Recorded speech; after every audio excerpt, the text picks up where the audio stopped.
Un matin, je me suis regardée dans le miroir et j'y ai vu une mémé. Pas moi, non, une inconnue. La silhouette encore juvénile d'il y a quelques mois avait disparu. Et ce choc-là a failli me faire renoncer, en quelque sorte, à ma vie. Aujourd'hui, je veux te parler d'une tempête silencieuse, celle que presque toutes les femmes, et les hommes aussi d'ailleurs, traversent un jour, le renoncement. Cette sensation de glisser hors de soi, de croire qu'il est trop tard, que le corps ne suivra plus, que l'élan s'est éteint. Je vais te raconter comment j'ai failli sombrer après ma chute, une fracture, et comment j'ai failli croire que cette femme inconnue dans mon miroir était ma nouvelle vérité.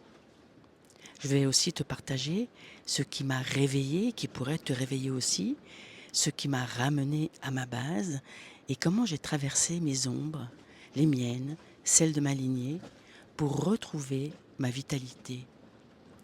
Et surtout, je vais te montrer pourquoi renoncer n'est jamais une fatalité et comment revenir à soi, même quand tout semble perdu. Bienvenue dans le podcast Voyage en Pyrénées, ce podcast pour celles et ceux qui veulent naviguer au plus près de ceux qu'ils sont. Je suis Anne Douchet-Morin, ancienne sage-femme et navigatrice au long cours. D'ailleurs, tu entends peut-être les clapotis de mon bateau. De la maternité aux grands océans, j'ai compris que chaque tempête, qu'elle secoue le corps, le cœur ou la vie, est une invitation à naître un peu plus à soi-même. Dans ce podcast, je t'embarque à bord de mes traversées, là où les vagues croisent les doutes, l'amour, le corps et les silences.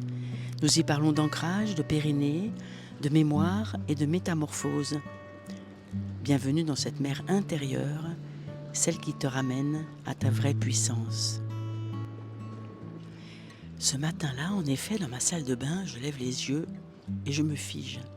Je vois cette femme que je ne reconnais pas, surtout pas celle que je vois encore sur les photos de Corps et moi, ce livre que je suis en train de finaliser, où j'apparais encore debout, vivante, assez juvénile, un corps encore jeune.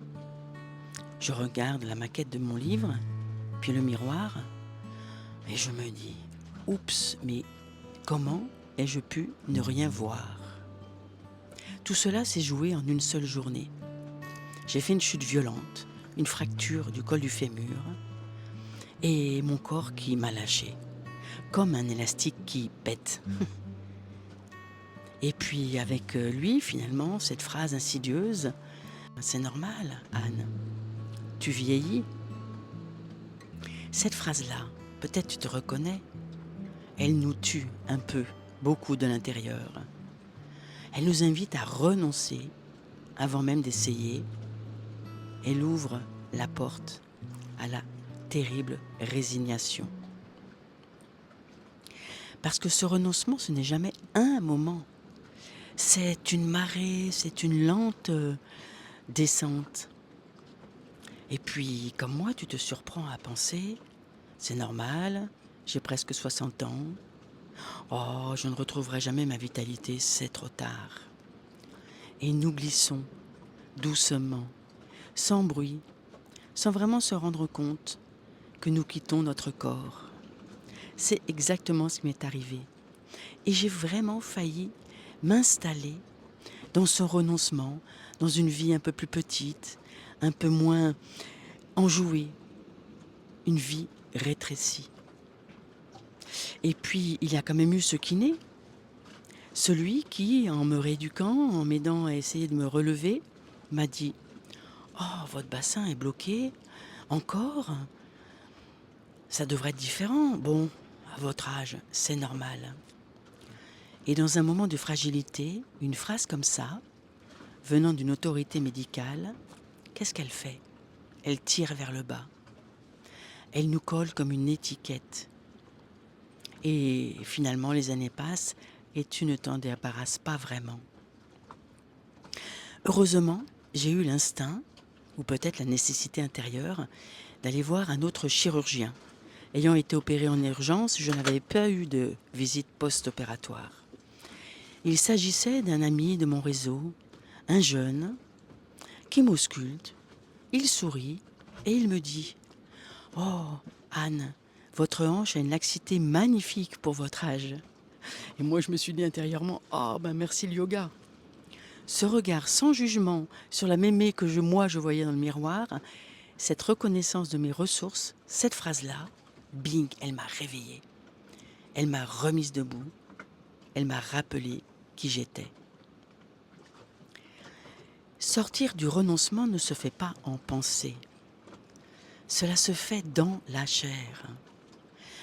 Moi, dans mon bassin, puisque j'étais cassée à cet endroit-là, forcément, le périnée est là aussi pour se réveiller. Et dans la mémoire du corps, j'ai pu m'en rendre compte petit à petit. J'ai dû aller dans mes ombres, dans ma douleur, dans mon immense peur, non pas de vieillir, mais que mon corps ne sache plus être sportif, dans ma peur de ne pas y arriver. Et surtout, finalement, c'est ce que j'ai vu. C'était les renoncements de ma lignée. Des femmes avant moi qui avaient renoncé, pas par choix, par survie, par épuisement, par solitude, par loyauté à des chagrins indicibles. Les hommes aussi, ces renoncements à certains moments de leur vie. Et c'est comme ça que ça se passe en épigénétique. Il y a cette mémoire du corps. Mon bassin avait tout simplement enregistré tout cela. D'autant plus que ma grand-mère s'était fracassée à 60 ans, à mon âge, s'était fracassé le bassin, elle s'en était relevée boiteuse et très vieille. Mon bassin, mon périnée, cette base normalement qui devrait être vivante, portait ce poids silencieux. Pour renaître, tout d'abord, j'ai dû traverser ces mémoires, les accueillir, en quelque sorte les rendre. Non, ça n'est pas à moi, ça n'est pas moi. Il y a encore quelque chose qui pépite en moi. Laisse des commentaires si ça te réveille et si tu sens qu'il y a quelque chose en toi qui justement est à l'écoute. Alors j'ai fait quelque chose que beaucoup auraient appelé fou, surtout que je ne pensais plus jamais randonner. Je me suis inscrite, un peu la trouille au ventre, à un stage de yoga et randonnée. Après ma chute, j'avais pris 25 kilos, là, en 3 mois, d'où la mémé que j'ai vue dans le miroir. J'avais donc été opérée.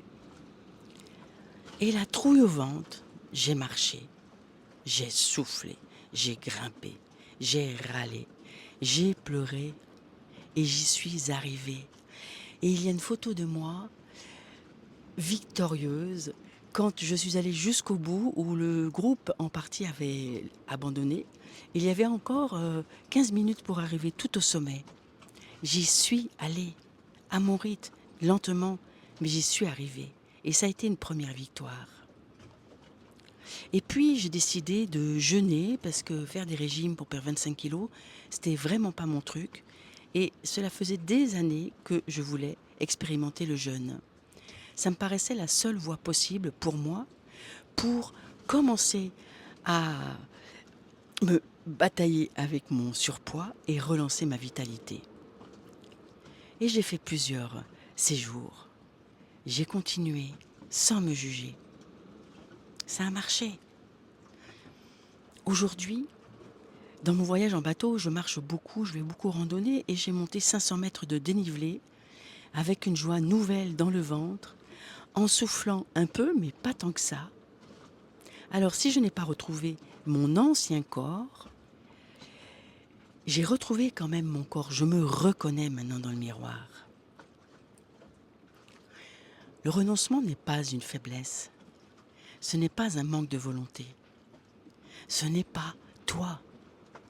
C'est une mémoire. Il y a ces histoires de famille, l'héritage de ta lignée qui a tellement si souvent renoncé. C'est une fatigue de l'âme. Mais nous pouvons choisir autre chose. Nous pouvons choisir un autre souffle, un nouveau souffle. Nous pouvons choisir de reconnaître notre corps, de retrouver un élan Évidemment, au fur et à mesure de la vie, il change, mais ce qui est important, c'est cet élan de vie, ce désir à l'intérieur, parce que notre renaissance, à chaque épreuve, est là. Ne renonce pas à toi, jamais. Si cet épisode résonne, si une part de toi se dit « Ah, mais oui, mais pourquoi pas, mais c'est vrai, oh, mais à quoi j'ai renoncé? Comment ça s'est fait insidieusement? Peut-être que je peux faire autrement ?» Alors j'aimerais t'inviter à poursuivre ce voyage avec moi et rejoins ma chaîne YouTube. C'est là que je partage mes enseignements les plus profonds, mes traversées, mes renaissances, celles des femmes, des 10 000 femmes que j'ai accompagnées au cours de ma carrière de sage-femme. Tout ce que j'ai appris sur l'ancrage, le périnée et la mémoire du corps. C'est notre espace d'intimité, notre port d'attache, le prochain pas de ta véritable traversée intérieure. Alors merci pour ton écoute, merci pour ton courage et merci d'avoir choisi aujourd'hui de ne pas renoncer à écouter cet épisode et surtout à ta vie personnelle, intérieure, à ton élan de vie. À très vite, cher intrépide.